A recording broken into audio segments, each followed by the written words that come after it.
Hello, mic test. Hello, mic. Ito si test. Hi, guys! So, since malapit na ang holidays, we went out, me and ate, to buy gifts. We went to Toronto Premium Outlet. Nag-set ako ng budget for myself. Maximum of $25 per tao. Kasi, parang hindi kaya ng budget kapag ginrand masyado yung gift. So, better na may gift kaysa wala. So, yun yung budget ko for the gifts that I'm going to give them sa Christmas. 25, dapat nga 20, pero since generous ako, ginawa ko ng $25. Pero hindi rin naman siya nasunod. Merong mas mababa sa 25, merong mas mataas sa 25. In this video, guys, I'm gonna show you what I bought for my sisters and brothers. Okay, for the first store na pinuntahan namin, which is Bath and Body Works. If mali yung store, search nyo na lang. Basta may body, tsaka may bath, tapos may works. Yung kinuha ko doon is bubble baths, bath bombs. So this one, meron kasing dalawang tao dito sa bahay.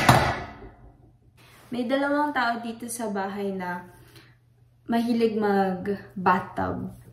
bath bombs for bathtub sessions. Itong dalawa, sa isang tao lang to. So, ito, regalo ko to kay So, ito, sa kanya to, dalawa. Kasi parang ang lungkot naman if isa lang. So, dalawa na. It looks lame, pero ang bango. Ang bango niya, guys. May naglalakan sa labas. May naglalakan sa labas. Baka may marinig. Hindi pa nila alam kung ano yung mga regalo. So, kaya ako dito sa kwarto nagpapak. Ang bango. Lalo na tong Vanilla Bean Noel. Oh my God. So, this one, tax inclusive, $27,000.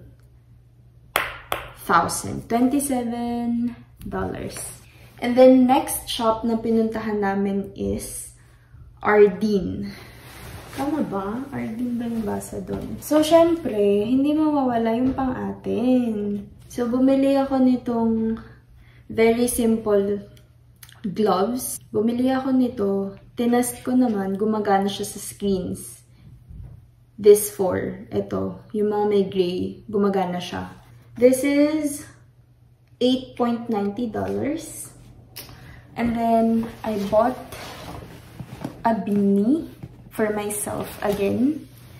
So, kung natatandaan nyo sa previous vlog ko, nung nag-shopping ako for winter, kung makikita ninyo ang lungkot ng mga kulay doon. Parang gray lang or black. So, naisipan kong bumili ng may color. So, this one, the color is... Anong color to? Parang hindi naman nakatulong. This one is for $12.9. Yan pang sarili ko to. Pero hindi ko na ibabalot since nakita ko naman na. And then, I also bought sa Ardeen. Ardeen. Paano pa kasi yun? This too. So, ito yung regalo ko sa... So, this is for PJs lang siya na pang malamig. Checkered yung patterns.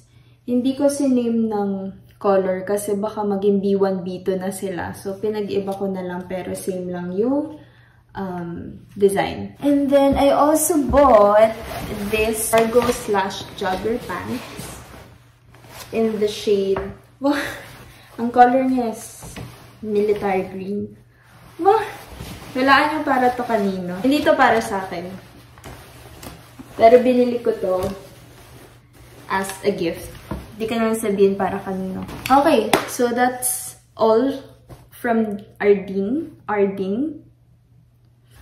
Next naman, pumunta din kami sa...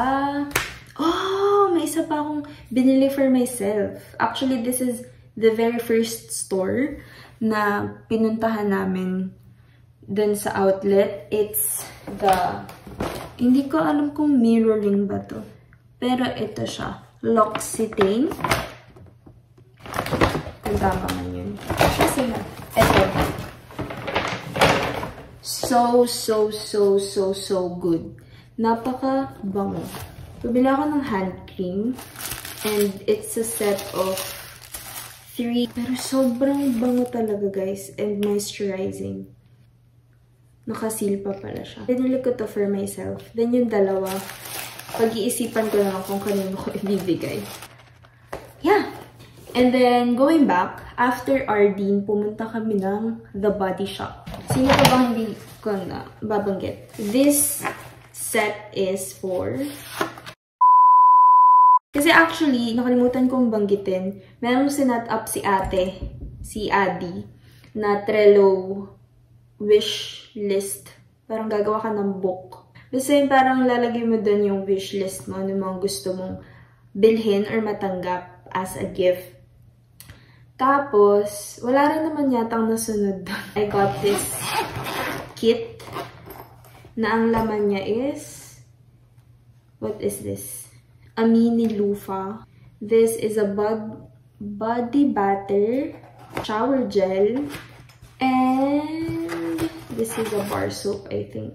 Cleansing face and body bar. Yeah. This is for only $25. O, diba? This one pala, nakalagay ba? $24 lang to each. This one, 33. And also, ito na-request ni ate nung nasa The Body Shop kami. Bilan ko, sabi niya, pwede mo ko bilan nito. Ayan. So, wala naman tayong choice. Alam naman, humindi ka. So, this is the Body Shop Hand Balm Almond Milk. Samahan niyo ako magbalot.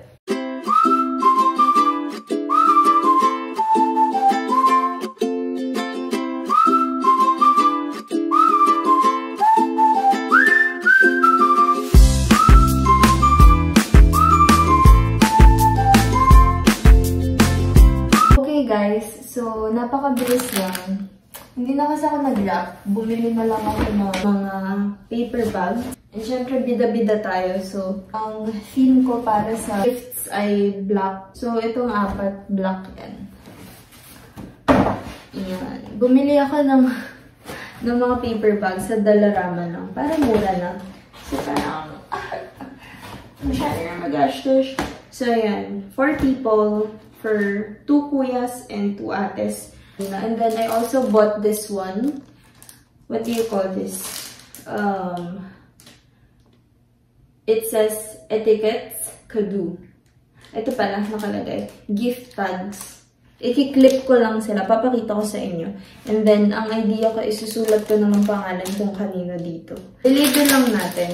Then, ilalagay na namin yung gifts under the Christmas tree. So, ano kaya? Ito kay Ate Ange. Ay, talagang nag-isip pa.